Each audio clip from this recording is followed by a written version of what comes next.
hard work doesn't equal love. Like, I think my mom worked as hard as she felt like she could, and we don't have a relationship. And I don't want to make that same mistake of I do everything for you, and then you're 18 and you didn't see the warmth, and so you hate me anyway. And none of all of that hard work even matters.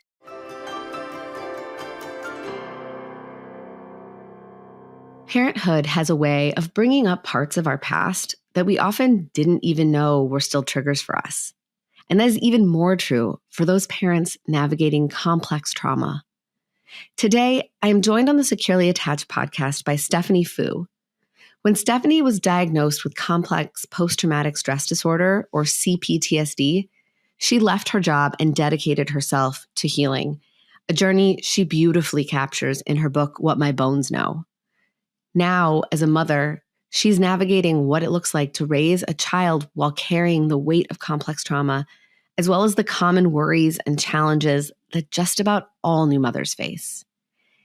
In this episode, we explore why it can be so hard to regulate our nervous systems while caring for our kids, how relational healing plays a crucial role in breaking cycles, the tools that have helped Stephanie most since becoming a parent, and why finding support is so essential for all new parents, whether or not you have a history of trauma. Hi, I'm Dr. Sarah Bren, a clinical psychologist and mom of two. In this podcast, I've taken all of my clinical experience, current research on brain science and child psychology, and the insights I've gained on my own parenting journey, and distilled everything down into easy to understand and actionable parenting insights, so you can tune out the noise and tune into your own authentic parenting voice with confidence and calm. This is Securely Attached.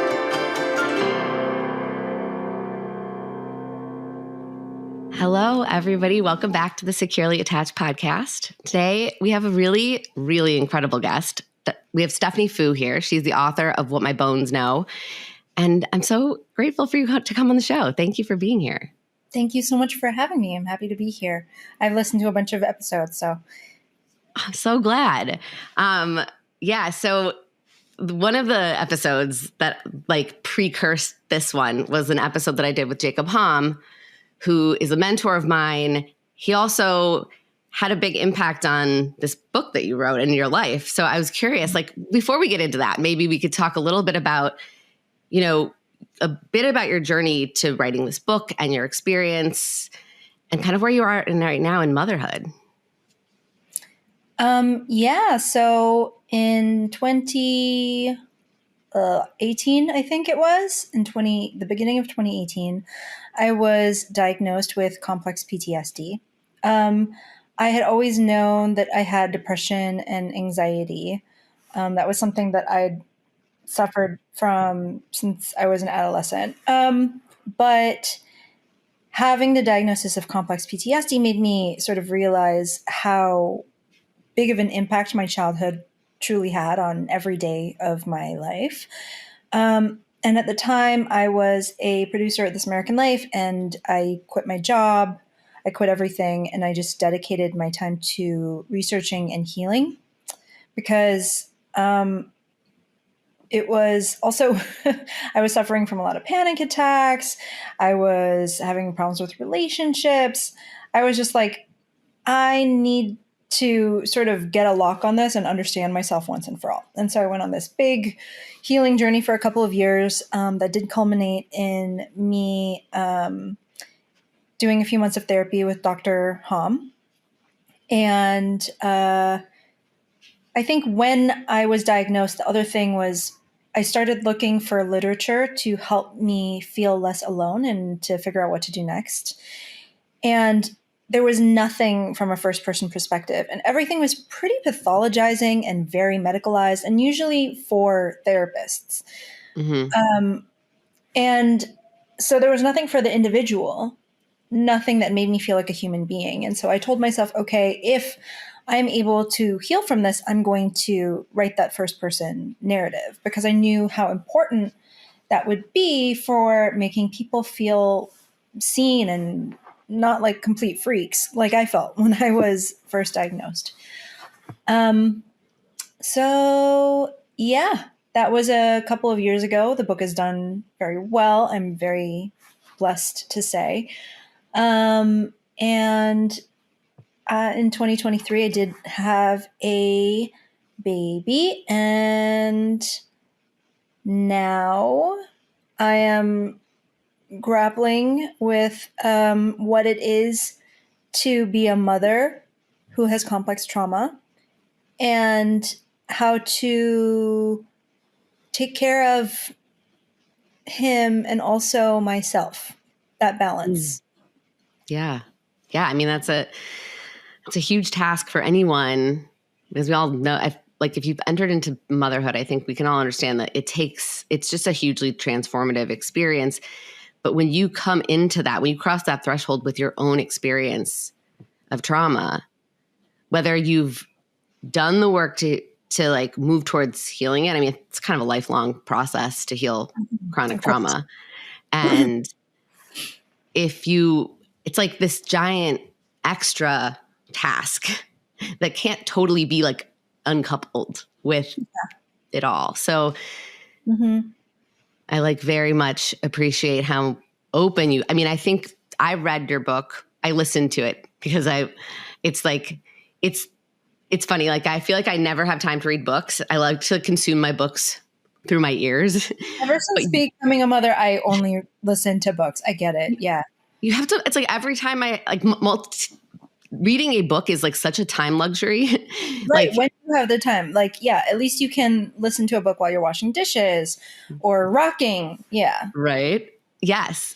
But I specifically like made a very intentional choice to listen to the audible, like the audio version of your book, because it Mhm. has a really unique feature, right? You have the actual recorded sessions from your therapy work with Dr. Hom, like embedded into the audiobook, which I've never seen done before. And I thought that was so cool and like unique. And it was really interesting to get like a peek into that. What was that? How did that come about? Well, I was a radio producer. I worked at This American Life, at Snap Judgment. And so my inclination is to record everything. I always record everything. And I really like the reason why Dr. Hum wanted to work with me was he was like, if we record these sessions, maybe you could do something cool with them. We could make like a training module, or you could make a podcast about it. You could do whatever you want with it. And I was like, absolutely, that sounds rad. Maybe this will be a radio story someday. And so, but what was really fascinating about it was that the recordings actually became a big part of the therapy, which I had not anticipated. Mm-hmm. Just being able to, I think when you leave a therapy session, everybody kind of knows that feeling of like, oh, you have some revelations, you took something meaningful from it, and then you walk back straight into your office or or to your child or whatever it is, and then it sort of disappears immediately and you forget Mm-hmm. Yeah. or whatever it was. And then you kind of have to be reminded of it last week or the next week. Like Dr. Hum always says that like the first session is sort of the template. And then you just have to keep doing the first session over and over and over again in different ways. So I think what was great about putting it all in recordings is I could transcribe them and I could go back and I could look and I could say, hey, what really happened here? And you were kind of being a jerk here. Why were you doing that to me? And it really taught me how to resolve conflicts with him. It taught me how to see myself better. I could really watch myself get triggered. I could watch myself like become hypervigilant and avoid asking him the right questions. Like it was really illuminating. And so, of course, a big part of that I wanted to put in the book. It was a huge part of my healing process. And since I had these recordings, I felt very comfortable sharing them. And so I, slotted them in there. Yeah. I wonder too, just to set it up for people who aren't as familiar with CPTSD, Mm-hmm. maybe we could talk a little bit about what it is and why it's pretty it's not that well known or understood. Like I think you've done a really incredible and important job of kind of bringing it into a more like just the conversation of life. Like people are, like you were saying, like when you found out you had that diagnosis, like you went and all the information you had was really written for therapists, not for the person receiving the diagnosis. Mm-hmm. And it's tricky to read. I mean, I think in general, the idea that we can Google and have all this information I think it's helpful and can be really challenging if it's not contextualized or delivered in like a relational, safe way. Like your mind can go, it's just hard to decipher all that. So I feel like you've done an amazing job of helping change some of the language around it. But for people who aren't as familiar, could you share a little bit about what C-PTSD is and how that might be different from like PTSD, the more formal one? Yeah. So complex PTSD is when you are exposed to trauma many, many times over the course of years. So if you get in a car accident, that you could get PTSD from that single incident. But it's like if you got in a car accident every week for years, that's what having complex PTSD is kind of like. But the thing about that is that unless you are some like insanely unlucky person, you're not going to get in a car accident every week for years. The way that trauma happens is through relationships. It's if you are in a domestic partnership with somebody who is abusive. It's if you are exposed to child abuse. That was the source of my trauma. Was I survived a lot of child abuse and neglect. It can come from living in a war zone, and so it changes the way that we view human beings and the way that we can trust others. Mm-hmm. And so the healing process needs to be more relational, therefore, and more about how do we come to trust and love other people? How do we interact with them? How do we feel safe in relationships? Mm-hmm.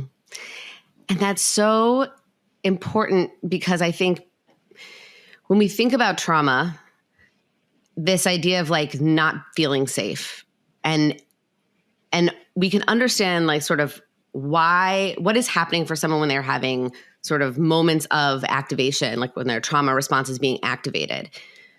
But when you're looking at it from the outside and you don't understand all the backstory of why a person's trauma response is being activated, what you can see on the outside can be really confusing to decipher.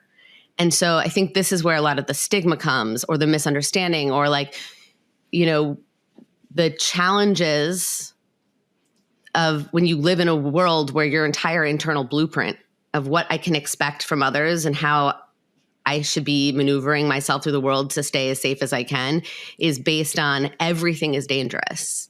Yeah. That you're constantly in like either a low level or a very high level state of fight or flight all the time. Yeah. But that makes it so hard to like, you don't have access in those moments, which are probably, more often than they're not happening, to feel like connection with somebody. Mm-hmm. Because we can't feel connection and safety in threat. Like they're kind of mutually exclusive. Right. Yeah, absolutely. I think that how it becomes very relevant in parenting is because I think most mothers are already hypervigilant, especially with young children, really, really young children, babies, because they are so vulnerable.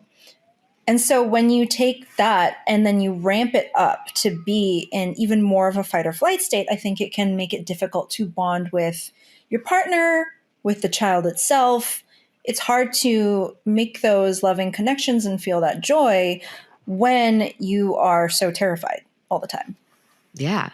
Yeah, because if you think about it just from a strictly like neurophysiological standpoint, right? Like we think about our ability to co-regulate with a baby, to attune to their cues, notice when they're becoming like just upset, and then use our calm nervous system to like soothe them. And even people who have trauma histories have the capacity, like are pretty good at this. I feel like actually people with complex trauma are actually hyper attuned to the nervous systems of others and the threat responses of others, because you've had to develop that hyper attunement to stay safe, because you needed to know the subtlest cues that the person in your life who wasn't safe, that they were going to be threatening to you.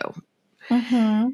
So you get good at tuning in, but what the piece that's missing is the calm nervous system to share. Yes. Right. Is that something that you can relate to, that experience? Yeah, I think that was especially pronounced in the newborn phase. I think it was really hard to have that calm, nice time to share, because also they're just so blah. They're nothing. They're not smiling at you. They're not giving you anything positive to go on, really. I mean, they're cute, but they're not attuning with you in any kind of way. It's They're not not reciprocal in that way. at all. Yeah. All they're doing is crying at you. And you're freaking out, just being like, let me calm you down. Let me make you feel better. And I feel like the only time that you're really getting any sort of, okay, I've done the right thing, is when they're sleeping. And so, yeah, I think that was really difficult at first. I don't know. I feel like another thing about complex PTSD, though, is it can make you really good at dissociation. And so I do feel like, weirdly for me anyway, I can project calmness or silliness or cheerfulness even when I'm feeling pretty sad or lonely or whatever it is, with him, because of my ability to dissociate. But I think one of the side effects of that is when you are so good at attuning to others and putting other people's needs first and trying to placate your abuser or everyone around you, it is very easy to disappear as a person and to have your needs not be seen and not be met. It's also, just for mothers in general, very difficult to not disappear as a mom, to disappear into that role, to put your kids first in every possible way. And so I think, again, all of these things are normal parenting, especially mothering experiences. I think they get ramped up quite a bit when someone has complex PTSD. Like, I got very wrapped up in perfectionism, in attuning to my child at all times, to never getting irritated at him, to always meeting his needs. And of course, that's impossible. And when they're young, like, you don't know what their needs are a lot of the time because they can't communicate with you. Yeah. And so I think that really freaked me out. Like, when he was crying and I couldn't figure out why. I was like, are you gassy? Are you hungry? Are you tired? Just running through this list and, flipping out like, I can't attune. It was really challenging. Yeah. And it's really been challenging even now to try and exist as a person, to not completely disappear. And to, like, be even aware of my own feelings and needs sometimes. Yeah. No, that's so insightful. And I think it makes me think of the fact that, like, a lot of the work, and you write about this in your book, and this is pretty typical when we're talking about, healing these, like, deeply, like, these attachment traumas, these complex relational traumas, is to learn how to create this safe relationship with another person again, to be able to take up space, to not disappear, to be able to weather conflict and repair it with one another. And that's a lot of the work that you did before becoming a mom. But then there's this unique relationship with a baby where it's a relationship, of course, but it's not bidirectional in the same way as, like, a healthy adult relationship is. And so there's like, it's almost like you've done all this work to rewrite your blueprint. Yeah. and have a sense of like, I can be safe, I can be vulnerable, I can have needs, I can repair rupture with another person, Mm-hmm. I can feel love and love someone else. And then you have a baby and you're like, all that's still true, but it's not the same set of rules again. It's like a bit of it's like you have to kind of like level up your blueprint and be able to tolerate not receiving a lot of it back. Yeah. And you have to relearn what rupture and repair looks like. Mm-hmm. How is it different with a baby or than it is with like a grown up in your experience? I mean, every single thing is different. But like, I mean, in many ways, it's actually simpler. Like, repair often between us looks like hug, and you just give a big hug and cuddle and like kiss the cheeks and blah, blah, blah, that's repair. I don't know any adults that I could repair like that with. I don't think they would like it. But um, but sometimes, I say sorry if you know, if something happens. I don't know. I step on him, whatever. I tell him, it's sometimes, I think repair sometimes looks like distraction a lot more with a kid because, I'm trying to put him, it's winter, it's cold as balls right now. Trying to put him in his giant puffer suit. It takes forever. He does not like it. He's screaming. I'm just like, yeah, I know it's really uncomfortable. I mean, that's kind of the same. I'm trying to practice the similar thing as I would with adults of just like, I'm affirming your feelings right now.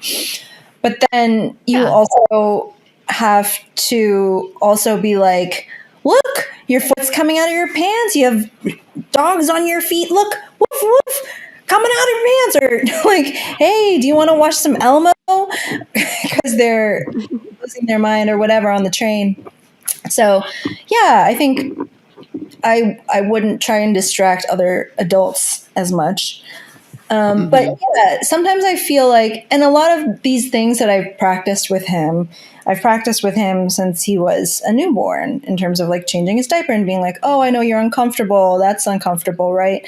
And I know he had no idea what I was saying, but I feel sometimes like I am repairing or practicing repair or interacting with like this future version of him that's going to be able to understand more what I'm talking about. Sometimes I feel like I'm interacting with like 18-year-old son and like, well, you're setting the blueprint for 18-year-old son, right? Like because I think a lot, I mean, and we could talk a little bit about the concept of like rupture and repair a little bit, but I think a lot of times we think about repairing ruptures as like apologizing or, making sure the other person isn't mad at us or knows that we didn't intend to hurt them.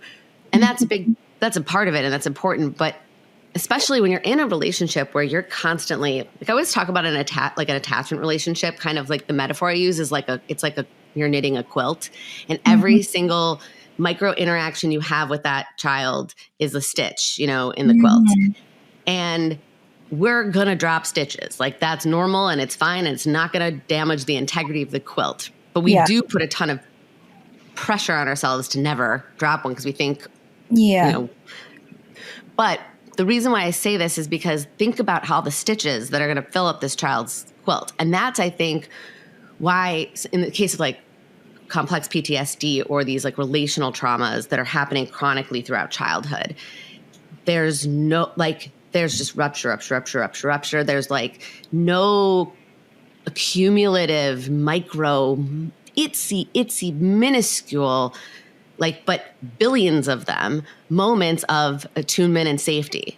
Like, I think we think of rupture and repair or even attunement as these like big moments of like, I got it right.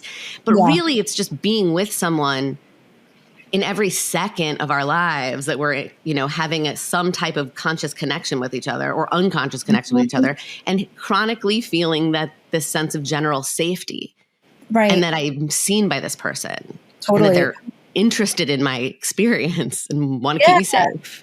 I mean, with Dr. Hom, who's helped me a lot, post baby. Like, I was freaking out about this exact thing with him. I was like, how do I know how many stitches are the right amount of stitches that I need to make? Like, how many stitches dropped before he is absolutely screwed for the rest of his life and totally traumatized, And I don't know. And I feel like I have no sense of it. And he told me about Ed Tronick and his studies on the still face experiment, and essentially his work on rupture repair. And Tronick found that the most securely attached children were only really having their needs met and having their mother pick up on them 30% of the time, which meant that 70% of the time there was rupture and 30% of the time there was repair. They were being totally seen. And I was astonished by this number because it is relatively so small. And then I was like, oh, okay, so I should be intentionally trying to make only 30%. I don't. And then he's like, no, you're completely missing the entire point. And the point is that, like, you have so much space to fuck up before it goes bad. And actually, the fucking up is a good thing. You need those ruptures in order for the child to know that, like, bad things are going to happen in life. Sometimes you're not going to have your needs met. And this is how you ask for repair. This is how you make repair. And essentially, mom is there and she's trying. Yeah. So that was really reassuring to me. That's so reassuring. It's also, I would even like the way because I've seen these stats and I think it is so important to like really be very clear, because whether you have a trauma past or not, every mom is worried that they are going to fuck up their kid. Like it's an inborn fear that comes with like the new mom brain, I think. And it's funny because you were saying like, especially in the postpartum period, that heightened sense of fight or flight is like, because you're so vulnerable. We know from like research on brain changes in pregnancy and in postpartum that like there are actually structural changes in the brain that do create a more sensitive fight or flight response. And that's how our species has survived. It's evolutionarily based. Like it's good for it's really hard on the mom's nervous system, but it's very good for our species for a mom to be hypervigilant about keeping her child alive. That's a good thing for the human species. And so like our brains are wired for this, but also that means we're going to be really kind of white knuckling it a lot of the time. And it's like knowing that can help us relax a little bit. It makes you think of something else you were saying too, which was like that when you got that information, instead of hearing, I get to be human with my kid, like I get to be a person who doesn't have to be constantly controlling how perfectly attuned I am, you went straight to, okay, so I'm going to measure out how much I can mess up, and I'm going to like factor in like X amount of permission to mess up, like, which is so understandable, but it's like this, like, oh, we want to control even how much we allow ourselves to not do it right. Yeah. I think obviously control equals safety for the abused child, or this idea that if they are perfect, they will be safe. And that has been a very debilitating idea to break for me, that perfection is safety. But I think, too, when you have complex PTSD, a lot of the time you don't have a great relationship with your parents, for many of us who experience childhood trauma. And I don't really know what like a healthy adult child and parent relationship looks like. I'm estranged from both of my parents. And so I have this immense terror that he isn't going to want anything to do with me. And it's like this crazy fear where I feel like I need to be perfect now so he will love me 20 years from now. Mm. And that is such an unhealthy way to parent. I recognize that. That is, I don't want to put this pressure on him for showing me love or making me feel loved or anything like that. He Right. needs the space to be who he is. And so there's a lot of fear there that I'm operating on that has required a lot of work Oh yeah. Oh yeah. to deal with. I Um, and I can I ask you too, and feel free to, if this feels too personal, we can cut it. But do you find that the part of you is like, I imagine there's many different parts that show up in parenthood, but like the part of you that's like, oh my God, if I am not the perfect parent, he will leave me. Is that part how you always feel, or is that a part that shows up sometimes? I was like, how, like when you feel like your most whole integrated self as a parent, like I'm tapped into like my true, just innate wisdom and connection with my kid, and the rest of that noise kind of disappears. Does that fear still drive it? Or are there times when you're like, I'm not afraid of that. Like we're just here together right now. oh, it's not a 24/7 thing. No, definitely not. There's moments of real connection and attunement and like just pure joy, especially now that he's older. It's Mm-hmm. there's a lot of fun. And then, especially again, now that he's older, we have such a good bond that I do feel more confidence in, like, oh, I think I am a good parent. I think I'm doing this right. And yeah, the fear has lessened now that I know that I feel confident in making mistakes around him. And also, like, I used to be really terrified about leaving him. I travel a lot for work. Mm-hmm. And so sometimes I have to be gone for a couple of days. And I was like, oh, this is going to mess him up. But, at this point, I come back, he comes and he runs and he gives me a hug and everything is good. And we still have an incredible relationship. So, yeah, I think that feeling comes up sometimes, especially when I feel like I've messed up something.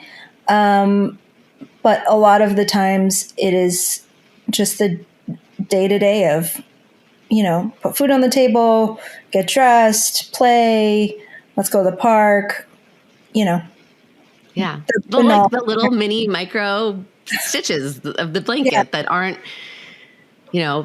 this magical fireworks moment necessarily, just life. But you yeah, guys are, just synced up and having a life together that feels safe. totally. But I mean, it took work to get here.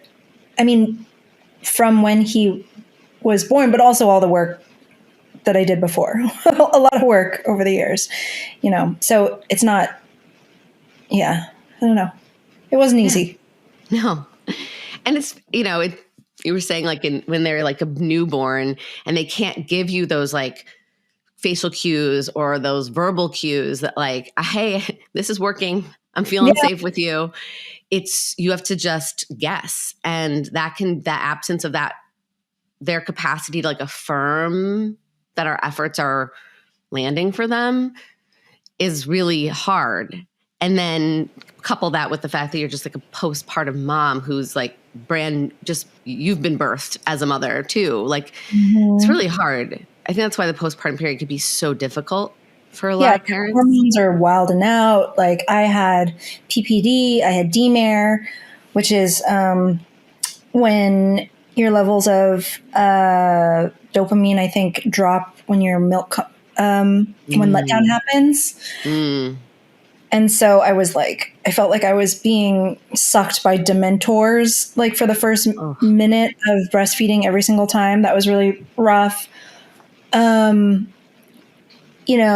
Yeah, I had a C-section, so I was recovering from that. I also have Ehlers-Danlos, which is maybe tied to complex PTSD. And so I couldn't walk for 2 months, or wow. 3 months. I couldn't walk for 3 months. And so it's a lot. It's a lot. Yeah. Yeah, it's not an easy time. I think postpartum is literal hell. Yeah. I mean, it's like we were saying before, it's like you go into, everyone crosses that threshold with what they bring with them. And if you have a lot to bring with you, Yeah. that can really stress your system a tremendous amount.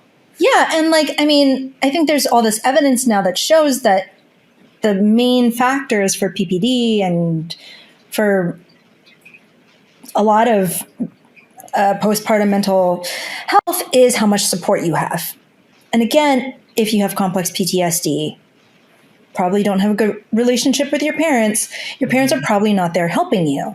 In so many other cultures, like, this is the time when you are held by your family. Your mom is there, like, you get to be somebody's baby, you know, even as you are taking care of your own baby and you're adjusting to this new role. You still remain somebody else's baby. You are swaddled and you're fed and you're massaged. You know, if you have C-PTSD, if you don't have a great relationship, if you don't have a family, then you're alone doing this. And that, I mean, a lot of us live farther from our families as well, especially in America. It's such an sort of a culture that focuses on independence, which is why rates of PPD are higher here than anywhere else. So, but I think that helplessness and that trying to do everything, that trying to be everything to this very, very needy new being while nobody is taking care of you, that is so gutting. And I think it can bring on these waves of mother hunger too, and sadness for yourself and for baby you, like, you know, your inner child, for mourning the loss of your parents once again. You know, it's really hard. Yeah. Have you done any, I know that you did a lot of work before you were pregnant, but in having your child and becoming a parent, has there been like work that you've done that you found particularly helpful in kind of processing some of that? Like maybe what comes back up?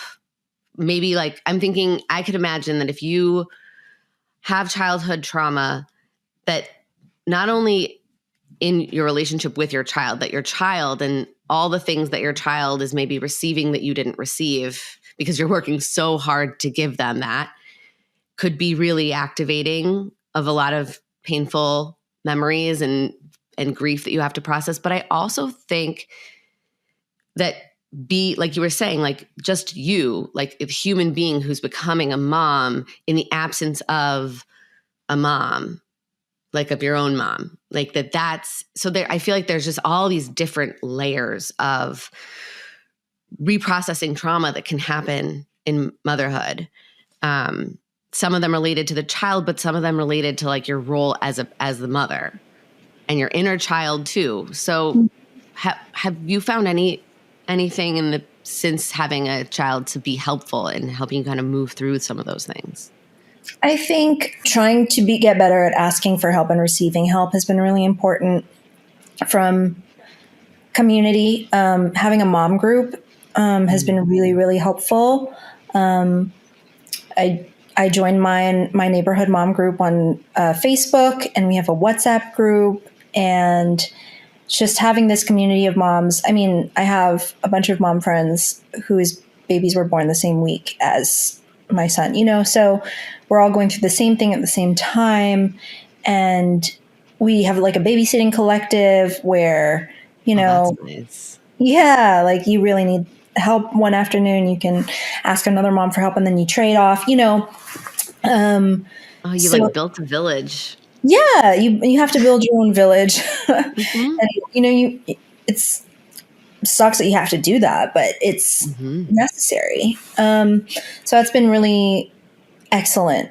And IFS has been helpful in some ways, just like trying to make space for the inner child and her grief and all her feelings and everything.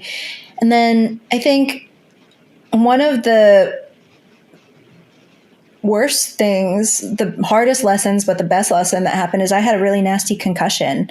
I fell backwards trying to take a car seat out of the car. Oh, no. And then, you know, this was right before like a break from daycare. And so I just still went hard post concussion on taking care of my kid. I was rocking him all the time, which was just shaking my inflamed brain. And my concussion got worse and worse and worse to the point where like I couldn't move. I had to just lie there in the dark for like a week. And I recognized that like I had to pull back and take care of myself sometimes, or else I physically, emotionally, mentally, everything would not be able to take care of my child. And so that also kind of that experience, I had to step back. I let my husband step in a lot. And then I really saw that also when that happened, my mother rage abated a lot.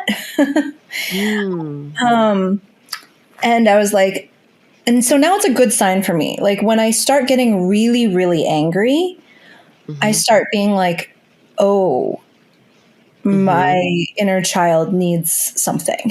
Yeah. My needs are really not being met. I need to figure out a way to step back, and give some stuff to my husband, or, you know, call in a sitter or whatever it is. So That's such a powerful insight, and I'm sorry it took a concussion for you to realize this. but in getting that space to sort of realize, in the absence of being 100% on 100% of the time, I can see that things can it's almost like an exposure therapy, right? Like an accidental exposure therapy of like, oh, I didn't make it quote perfect, and everything was okay. And in the absence of doing all the things, you had to sit with your own needs, and that could actually notice that they weren't being tended to. And like, it sounds like you were able to say, that's not okay with me. I have to care for myself too. yeah. And just, yeah. And really grappling with the consequences of it. Like, if I don't care for myself, XYZ is going to happen. All these things are going to happen. Like, I'm going to become resentful.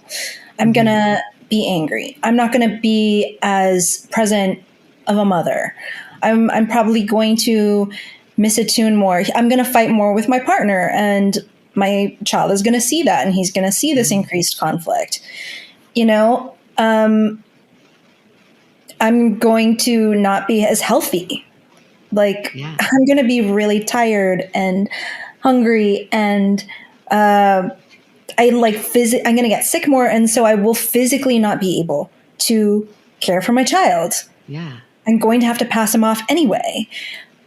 And so, you know, seeing all of this laid out in front of me, I was like, okay, so I actually do have to take care of myself in order to take care of him. And I think it's a mistake on making because they need so much. And, you know, the sleep regression happens, they get sick, whatever. And then you drop everything and you give completely of yourself. And then I get angry, and then I pull back a little. It's a cycle.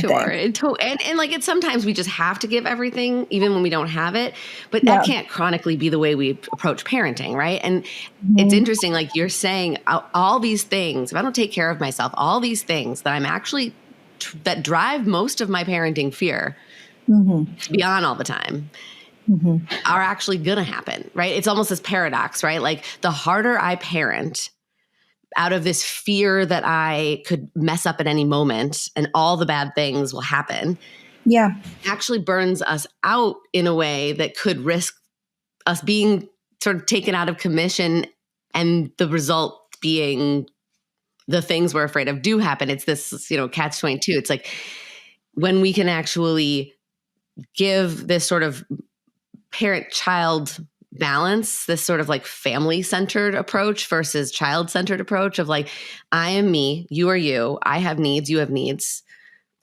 It's all important. And everyone kind of finding that balance, finding that dance between whose needs are going to be met, but making sure that in the aggregate, we both are tended to. Yeah. I think I've been really having to grapple with the fact that hard work doesn't equal love. And I think that was my mom's mistake too.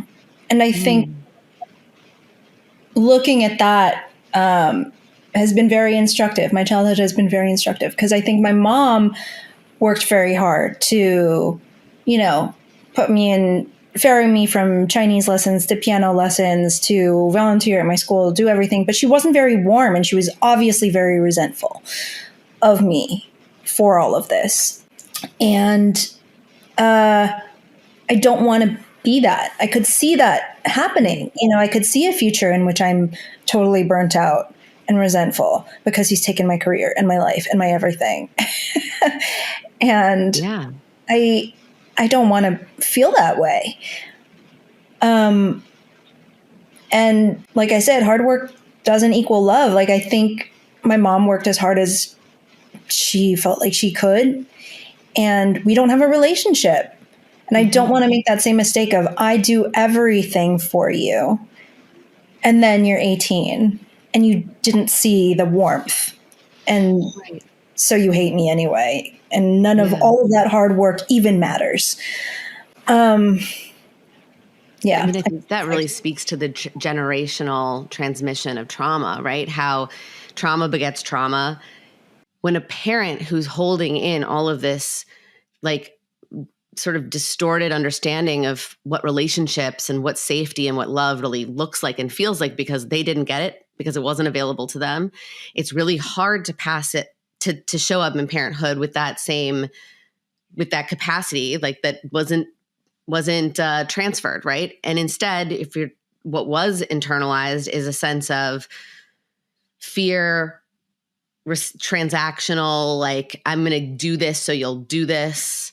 I think, and I understand, like, when people have histories of trauma, there is this really profound fear that I'm going to pass this on whether I want to or not.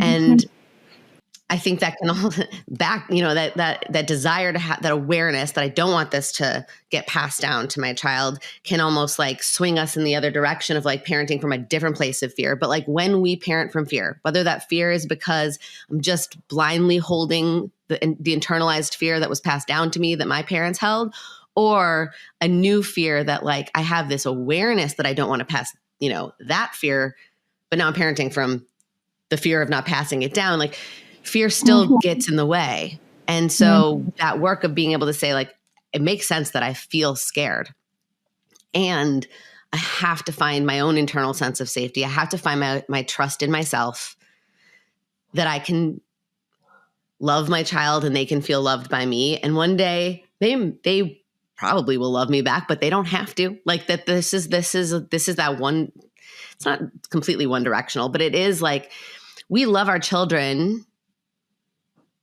They just do love us back, but we don't love them so that they love us back. We love them because we love them. And because we love them and they feel so loved, they love us back. Like, that's the thing. That's where, like, that, you only have to get it right 30% of the time, because you're just being a human. You're just being a person with a child. You're not trying to maneuver it. And to be fair, like, we're all trying to maneuver something at times, but we have to balance that out with just being kind of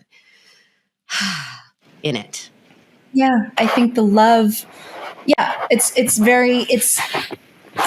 been interesting for me to really grapple with the fact that it isn't hard work that creates love. It is love that creates love. Love makes love, makes love. And so, creating the conditions in which love becomes most easy, and joyful and pleasant is pretty important. Yeah. It is. And it's hard. And it probably starts with loving ourselves and finding a way to, like, love the child inside that didn't get that love, and let them know, like, hey, you didn't get this, but you have it now because I've got it for you. Yeah. I work with a lot of parents who didn't have that, but they're so shocked at how much love they have for their kid. That's not the hard part. The hard part is finding the connection to the love for yourself, the self-compassion, that, like, internal sense of feeling, the love that just exists inside of you for you. Yeah. Because that's what didn't get wired initially. So true. I had that same thought. I was like, I'm probably not going to love this kid very much. And then boom, oh my God, But yeah. the problem of loving yourself. Always. That's the kicker. It is. And that's why those early relationships are important, right? Because it's this huge wet like thread of like, babushka dolls. Like we can't disentangle all the things that our previous generations have given us. But it is helpful to know that we can interrupt these cycles, but not by like, controlling it all, but by letting go of a lot of the control and by saying like, okay, I'm not going to focus on controlling all these pieces so that this doesn't happen again. It's about letting go of that control and being able to say, I'm going to just be here. And then being amazed at what you're capable of, because we're very hardwired. It's very innate in our nature to attach. And, we're very hardwired to attach. Kids just attach to us. No one doesn't attach. It's just the quality of that attachment relationship that matters, not will it happen or not. And so just letting, I don't know, I feel like that's, in the years I've been working with families and studying attachment, I feel like if there's one thing that I want any parent to know, it's like, don't worry about getting it right all the time. Like, just trust that in the not worrying about getting it right all the time allows you to be relaxed enough to be with your kid and with yourself, knowing it'll be messy and it won't be perfect and there will be ruptures, and trust I can repair them. And then we just go one day at a time to live. Kids are resilient and life is long. And it's never too late. Yeah. And I was definitely, at one point I was really focused on the secure attachment thing. And so, I made an appointment with Dr. Hom because I thought I read about, the still face experiment, and I read about like the strange situation experiment. And I was like sort of trying to conduct these experiments on my own child to see, are you securely attached right now? But I was like, it seems like it, but I don't know. Like, no, I'm not being evaluated by a professional. And so like I made this appointment with Dr. Hom for him to evaluate basically the strange situation thing where I would leave. And as soon as we came on the video screen, like my son came up behind me and he leaned his head on my shoulder and he was like, "Oh, what's going on here, Mom?" And Dr. Hom was like, "How do you still feel like we need to do this? Look at him. That's a securely attached. Just look at him. Like, pay attention." And I was like, "Yeah, I think I probably need to trust my instincts on this more than saying over." Yeah. And he just felt that love that your son had in that moment in a strange situation, right? Because he was sitting in a room with his mom and a stranger. It was all, but yeah, kind of a strange situation, I guess. But yeah, I mean, it's not like the typical protocol, but it's not the exact protocol. But yeah. But when you think about an attachment system, attachment response is a threat response, right? It's just when I feel like I'm not sure if I'm safe, my attachment system gets activated. And it could be like when I'm terrified, but it could also just be like, when your kid is sitting on a couch with you and another person they don't know, and they're just tuning into you and your nervous system to see, is this safe? You feeling calm with this person, so I can feel calm with this person. But the fact that he's tuning into your response means that's his attachment. Yeah, and in doing that, Dr. Hom is really modeling like what I should be doing with my son, which is just like sitting and appreciating these moments, which I feel like I've gotten to do much more over the past 6 months.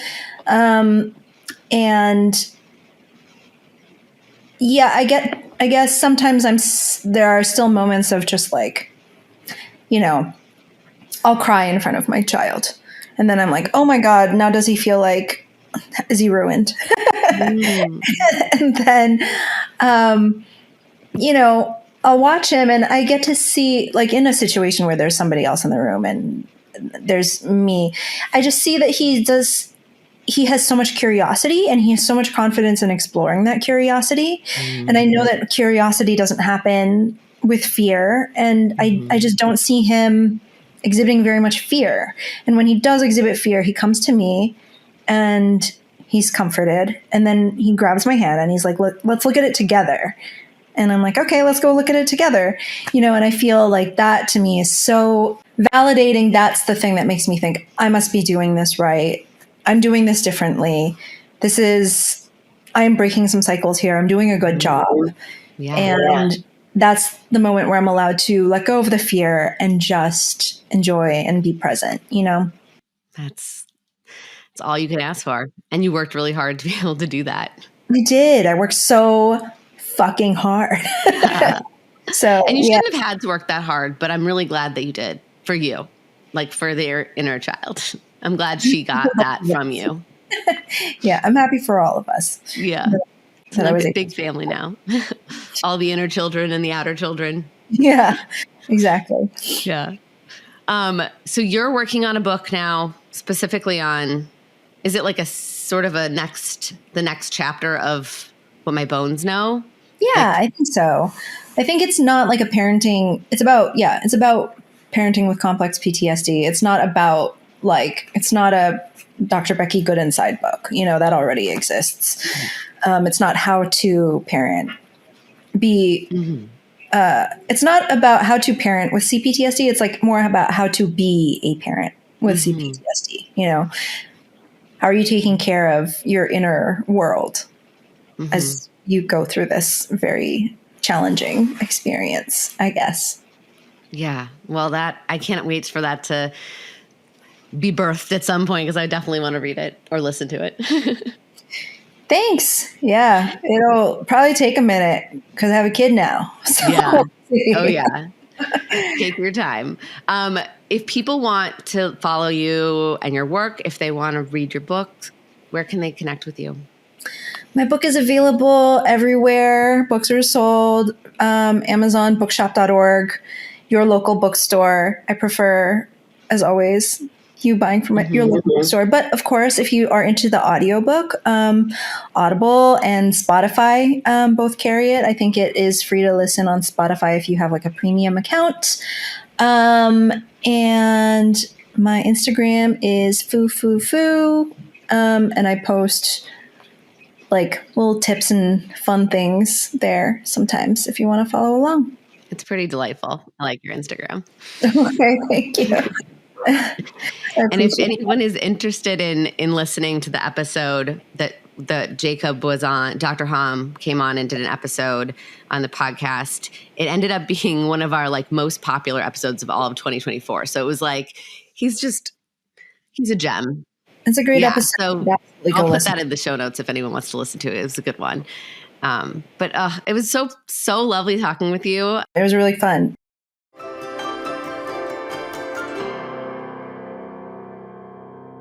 Healing from trauma is complicated.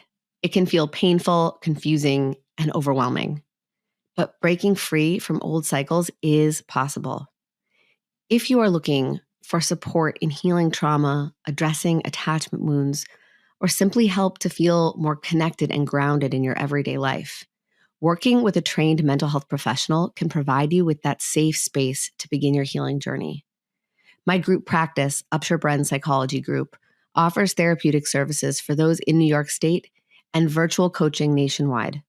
We use evidence-based strategies to help individuals, couples, and parents develop the skills you need to build safe and healthy relationships, nurture growth, and move through your day with more joy, authenticity, and ease.